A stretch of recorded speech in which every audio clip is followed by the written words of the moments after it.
Coucou, j'espère que vous allez bien. Vous avez passé de bonnes vacances. Moi, super. Alors, je reviens en septembre pour une vidéo qui est tout à fait appropriée. Nous allons parler de l'orientation scolaire. Pourquoi j'aborde ce thème? Tout simplement parce que je sais que c'est difficile de s'orienter quand on ne sait pas déjà qu'est-ce qu'on veut faire. On ne sait pas où on va. On s'oriente juste parce qu'il faut s'orienter, c'est la rentrée. Il faut faire des études parce qu'on doit faire des études, on doit gagner de l'argent plus tard, on doit. Il y a tellement de raisons pour lesquelles il faut s'orienter et souvent on est perdu entre ce que nos parents nous demandent de faire et ce que les profs nous montrent en fait. En gros, l'orientation qui suit après le bac, tu as fait un bac par exemple S, tu dois faire des études scientifiques à l'université. Tu as fait un bac économie sociale, tu dois rester dans l'économie. Tu as fait un bac français, tu dois faire un truc en rapport avec la littérature. Donc, en gros, c'est ça, en fait. Pourquoi, en fait? Donc, quoi, en fait, plutôt, on va s'orienter après les études. Quand j'ai eu mon bac, pour moi, après ça, j'allais directement aller faire des études d'économie parce que j'ai eu un bac ES. Et je me suis dit, c'est la suite logique. Du coup, après le bac, je suis allée faire des études économiques. J'avais plus exactement AES, Administration économique et sociale, pendant 2 ans. Et je n'ai pas trouvé ça ouf, quoi. À part le côté social qui était très intéressant, tout le reste ne m'intéressait pas trop. Je trouvais ça vraiment trop de chiffres, trop de chichi, trop de chichi. J'aimais aussi le droit, mais j'arrivais pas à le mettre en pratique. J'aimais le droit dans les faits, juste. Les histoires qu'on racontait, comment aider les personnes. Bon, pour moi, en fait, je faisais du droit, en fait, avec mes émotions plutôt qu'avec les règles du droit. Et au bout de 2 ans, je me suis dit non, j'allais pas continuer dans ça parce que c'est vraiment pas ce que j'aime. Et je me vois pas travailler dans l'économie. J'étais beaucoup perdue dans mon orientation. Et ce que j'ai fait, j'ai cherché à contacter une conseillère une conseillère d'orientation plutôt, pour pouvoir savoir dans quoi j'allais aller. C'est vrai que c'est difficile en fait quand tu sais pas dans quoi t'engager, surtout quand tu as fait des études où il y a une suite logique. Tu es un peu perdu, je sais pas si tu dois faire économie, si tu dois faire droit, si tu dois faire des maths appliquées. Tu es vraiment dans tous les sens. Mais avant de continuer, je vais vous donner en fait 5 tips qui m'ont aidé en fait qui peuvent vous aider plutôt à trouver votre orientation. D'abord, le premier, demandez à Dieu par la prière quelle étude nous devons faire. La première des choses à faire, avant de finir le bac, quand tu es déjà dans la nuit du bac ou bien avant, tu dois demander à Dieu dans quoi il t'attend. Parce que Dieu nous attend partout. Dans tous les domaines de notre vie, il nous attend. Que ce soit dans les études, que ce soit dans les relations amicales, dans tout. Même dans les études, il faut lui demander où il veut qu'on aille. Parce que c'est lui seul qui sait parfaitement quel chemin il a tracé pour chacun. Du coup, pour appuyer ces dires, j'ai quelques versets. Psaume 84, verset 5. Heureux ceux qui placent en toi leur appui. Ils trouvent dans leur cœur des chemins tout tracés. Dieu a des chemins tout tracés pour chacun d'entre nous. Soyez calme. Soyez calme. Vous n'êtes pas sur la terre par hasard.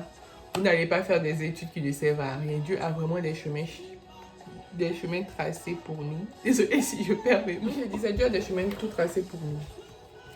Il n'y a pas un seul chemin, il y a plusieurs chemins. Dieu ne nous attend pas juste dans un seul truc. C'est-à-dire que toi, tu vas faire ça et puis c'est tout. Tu as tout ce que tu as fait dans toute ta vie. Dieu nous a donné trop de dons et de talents pour faire un seul truc. Donc, il nous attend dans plusieurs endroits. Donc, ça veut dire que les chemins qu'il a pour nous vont se réaliser. Mais pour cela, il faut s'appuyer sur lui. Parce que heureux ceux qui placent en toi leur appui. Quand tu t'appuies sur Dieu, forcément, tu vas rentrer dans ce qu'il t'appelle. Ça, c'est un deuxième verset aussi, Jérémie 1, verset 5. Avant que je t'eusse formé dans le ventre de ta mère, je te connaissais. Et avant que tu fusses sorti de son sein, je t'avais consacré, je t'avais établi prophète des nations. Dieu a un plan pour nous avant qu'on soit né, avant qu'on soit dans la tête de nos parents, avant que notre mère nous ait accouchés. Il avait déjà un plan pour nous. Donc ne vous inquiétez pas en fait, vous savez, Dieu a un plan pour nous. Depuis les débuts, il a eu un plan. Avant même qu'on nous crée, il avait un plan. Donc ça encore, ça doit te rassurer que tu n'es pas là par hasard sur la terre. Tu n'es pas là par hasard dans les études. Tu as vraiment... Il y a vraiment un but derrière en fait. Tu vas faire quelque chose avec tes études. Tu vas faire quelque chose avec ta vie sur la terre. Donc tu ne peux pas t'inquiéter pour te dire ah non, moi je ne sais pas où je vais. Je ne sais pas quoi faire. Je suis perdue, je suis troublée. Je cherche, je ne trouve pas. Alors la deuxième chose à faire, c'est se demander qu'est-ce qu'on aime. Qu'est-ce qu'on peut faire sans jamais en avoir marre. Qu'est-ce que tu aimes faire? C'est cuisiner. Tu peux passer des heures à cuisiner, à découvrir de nouvelles recettes, de nouvelles façons de cuisiner, des tips. Ou tu aimes chanter, tu peux passer des heures à chanter, tu peux passer des jours à chanter, tu composes beaucoup de chants et tout. Tu aimes quoi encore? Les maths, tu peux passer des heures à calculer, c'est ta passion. Quoique je ne comprends pas cette passion. Mais ça peut être un signe en fait de ce que tu peux faire comme étude. Il y a aussi ceux qui aiment le sport. Tu t'entraînes beaucoup, tu fais beaucoup de sport. Il y a plein de trucs en toi en fait qui... Tu regorges de surprises en fait. Tu regorges de dons et de talents. Et ça peut être des trucs, ça peut être un signe de ce que tu peux faire comme étude. Parce qu'il y a des études dans tout maintenant. Surtout à l'extérieur de la Côte d'Ivoire. Il y a plein de trucs à faire, surtout à l'extérieur, genre dans les pays développés, France, Canada, États-Unis. Il y a plein de métiers, il y a des métiers dans tous les secteurs. Troisième truc qui peut t'aider à trouver ce que tu peux faire comme étude, quels sont tes rêves d'enfance? Quels sont tes rêves d'enfance? Qu'est-ce que tu aimais faire quand tu étais petite? Moi, je sais que ma soeur, elle aimait faire de la mode. Elle aimait dessiner, habiller les gens et tout. Moi, par exemple, j'aimais m'occuper des autres. J'aimais être la maman quand je jouais avec mes soeurs. C'est moi qui faisais les cours, c'est moi qui m'occupais d'elles. C'est moi qui les envoyais à l'école ou bien les amenais à l'école. J'aimais bien prendre soin des gens. Donc finalement, je suis dans des études, on s'occupe des autres. Je ne sais pas si vous voyez ce que je veux dire. Si par exemple, toi, c'est le sport que tu aimais. Toi, par exemple, ce sont les jeux vidéo. Il y a des études comme ça pour être concepteur de jeux vidéo. Ou être gamer, je sais pas. En tout cas, cherche en fait, qu'est-ce que tu aimais faire quand tu étais petite. Je sais aussi que j'aimais... quand ma maman me racontait les histoires sur les enfants orphelins et tout, ça me touchait tellement. Je disais toujours à ma mère, il faut qu'on aille les voir, il faut qu'on aille les voir.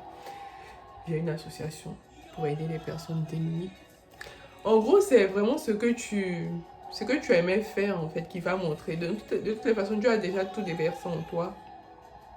Et ça va se manifester en fonction de la saison dans laquelle tu te demandais dans quel jeu tu t'épanouissais beaucoup. Moi, c'est que j'aimais beaucoup... m'occuper des autres, par exemple. J'aimais beaucoup aussi être avec les autres, entouré de mes frères et sœurs ou de mes potes. Voilà quoi, tu dois chercher dans quoi tu t'épanouissais le plus. Si tu t'épanouissais le plus dans la cuisine, si tu t'épanouissais le plus... Par exemple, la pâtisserie, moi, c'est quelque chose que je faisais beaucoup quand j'étais en Côte d'Ivoire. J'ai recommencé dernièrement.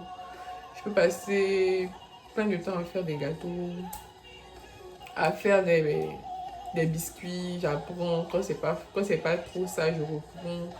C'est un truc dans lequel je m'épanouis et je peux faire une formation dans ça. Parce que c'est un truc que j'aime. Et je peux faire ça tout le temps. Et j'ai déjà même fait une formation dans ça quand j'étais à Abidjan.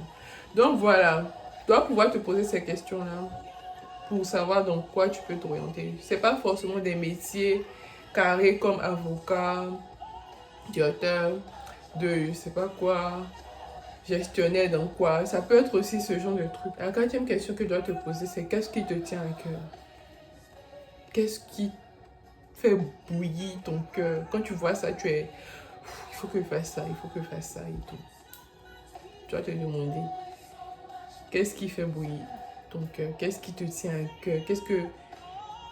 Qu'est-ce que tu veux faire pour cette chose-là? Comment tu veux changer le monde avec ça et tout? Tu dois te poser cette question-là pour savoir dans quoi tu dois t'orienter. Est-ce que tu pourras faire ça toute ta vie aussi? Tu vois. Maintenant, pour terminer, moi, ce que j'ai fait, c'est voir une conseillère en orientation parce que Franchement, j'étais dans une période de ma vie où je voulais plus faire de l'économie sociale. Je voulais juste faire quelque chose qui allait vraiment me plaire. Donc j'ai vu une conseillère d'orientation, j'ai fait des tests avec elle. Et finalement, j'ai vu que j'étais orientée vers l'humain. Donc je devais chercher une formation vers l'humain. Au départ, j'étais assistante sociale. Et finalement, j'ai fait un BTS, service et prestations des secteurs sanitaires et social. C'est un BTS qui allie et administration et accompagnement des personnes. Et après, j'ai fait une licence professionnelle, service à la personne, responsable de coordination d'aide à la personne. C'est une licence qui allie aussi administration, mais beaucoup sont très sur l'accompagnement des personnes. En gros, vous voyez un peu dans comment ça s'est dessiné. Déjà, quand j'étais petite, j'aimais accompagner les gens. Et ces derniers mois, je me suis rendu compte que tout était en moi, en fait. Et finalement, j'ai fondé une association pour aider les plus démunis. Et aujourd'hui, j'ai une licence et un BTS dans l'accompagnement, dans le service à la personne, dans l'administration sociale et tout. Et c'est comme ça que je vais continuer à m'instruire dans ce sens. À côté, je peux aussi faire une formation dans tout ce qui est pâtisserie, parce que c'est quelque chose que j'aime bien. Vous voyez un peu comment ça se dessine. Ne vous dites pas que vous êtes figé sur une seule formation, vous pouvez faire tout plein de choses. Mais le truc, c'est que vous devez être épanoui dans ce que vous faites. Et vous devez aimer ce que vous faites. Sinon, vous n'allez pas passer 30 ans de votre vie, 40 ans de votre vie à faire des trucs que vous n'aimez pas pour au final être malheureux. Il y a beaucoup de gens qui dépriment à cause de leurs études ou qui dépriment à cause de leur travail qu'ils n'aiment pas, mais qui sont encore dedans parce que ça leur apporte de l'argent. Donc, je pense que je ne peux pas vivre comme ça. Je sais que moi, par exemple, j'ai besoin d'être au contact des gens, aider les gens, me sentir utile pour me sentir bien parce que c'est ce à quoi Dieu m'appelle en fait. Et je sais aussi que en pâtissant, par exemple, j'apprends de nouveaux trucs, c'est intéressant, je peux faire ça aussi pendant des heures. Voilà quoi. Donc voilà, en gros, j'espère que j'ai pu vous aider un peu à vous poser les bonnes questions pour votre orientation. En tout cas, bonne entrée à tous. Que Dieu soit avec vous en cette nouvelle année et je prie vraiment que vous puissiez réussir dans tout ce que vous allez entreprendre. Bye bye. Il y a un dernier truc. Je sais aussi qu'il y a des prophètes dans les églises pour ceux qui sont croyants et qui sont perdus dans leur orientation. Après avoir fait toutes ces démarches-là, si vous ne trouvez toujours pas, vous pouvez contacter un prophète dans votre église ou, je sais pas, quelqu'un que vous connaissez en fait, qui a ce don-là pour vous orienter. Parce qu'il y a ça aussi qui existe et ça vous donne des directions. Vous pouvez savoir en fait où vous devez aller concrètement ou partiellement parce que Dieu ne montre pas tout, il montre étape par étape. Donc voilà. Bon, j'espère que j'ai pu vous aider et à bientôt.